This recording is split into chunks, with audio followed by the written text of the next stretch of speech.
Okay.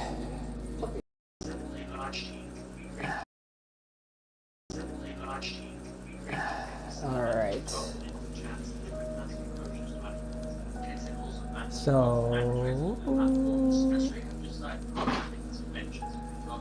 what I'm doing here, I'm going to do side by side. Tim and Sean will see my other videos if they come through, but I'm just going to try to explain to you what's going on. If I can move this to the side here, I'm just using a crappy mouse. Anyways, so what you're seeing here now is that I want to stand up, and as I stand up, I have some tissues here that I'm picking up because I need to retake these muscles that are loose, and I got to retuck them up my butthole. Basically, I have to shove them all the way back up there because I have to reconnect these going right down my spine so I can stretch out my spine and have them nice and tense so I have stability. And then I have to do that because the front side is also being ripped at the same time.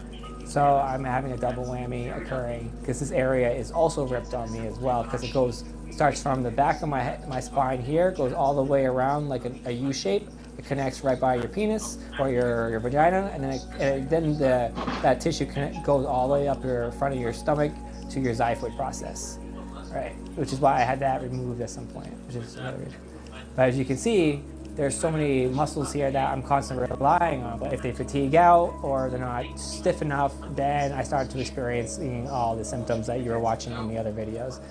So that's what I'm constantly doing, is fixing these muscles, trying to attach them back to the bottom part of my butthole here, as you see here, while also reconnecting my neck, my upper back, my mid back, and my lower back, trying to get that sensation back there. Because all this is so elongated and I don't have the ligaments here, that without that elongation, without the tenseness, I can't tell where my body is. I have no proprioception, as they say in the medical field. At the same time, what the most traumatizing part of this, the worst symptoms, is what's happening right here by my skull. That's what the surgeries are for. And you can probably see with the venous system here.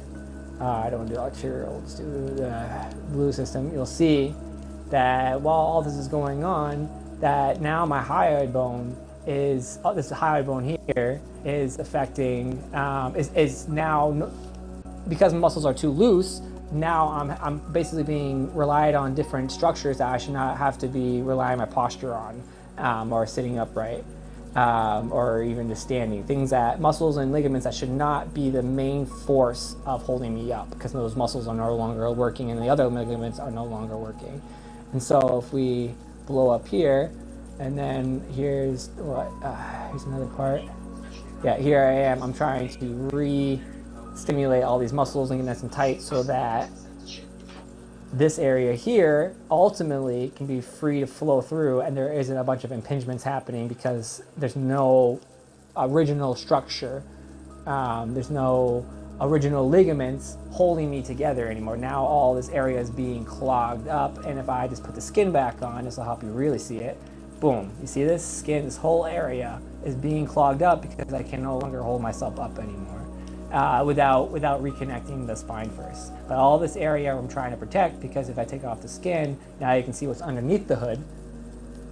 And this is what's going on underneath the hood, being impinged and attacked. And if we isolate the hyoid bone and its attachments, you'll see that there's structures that go across here. And let me just make it less busy for everybody. And I'll take off the nervous system as well. Okay, and then if you see, we zoom back out, there's a ligament that goes from here all the way up to your ear. And there's multiple ligaments, and they go right across your arteries, right there. Boom, right? So you look left, you look right, you're gonna knock yourself the fuck out. And then you put a lot of pressure on your thyroid gland, so you're gonna develop a lot of thyroid issues.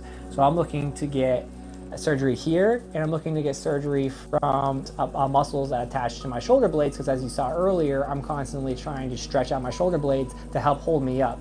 But there's muscles that go from my shoulder blades, which is called an omohyoid. Let me see if I can find him. He goes from your shoulder blade up to your hyoid bone. And that, he's tucked underneath there. Let me see if I can add an extra layer of muscle on. There it is. There he is. And there's the hyoid muscle that I'm looking to get released. Because as you see, it's connected to scapulas, and if the scapulas slide out, as you see in my video here, with me trying to stretch everything out, and me try to fix my xiphoid process, because that's also, I'm just trying to eat right now, but I can't, I'm about to throw up. I'm trying to hold myself up, I can't. I'm like, oh my God, please let me eat, I haven't eaten in days. And then we come back here, and then you see me try to stretch everything out, try to get stability, try to tuck all that shit out my butthole, and basically I'm retucking my organs in a way, because I have an avulsion. And then I'm gonna try to do my X, my crosses, so I try to stretch out those muscles and tissues from the scapula over so that I can have some stability, then I have to do the whole chain. So that's basically in a nutshell what I'm constantly going through, and those aren't even talking about the symptoms. Both Rachels do a good job talking about the neurological symptoms.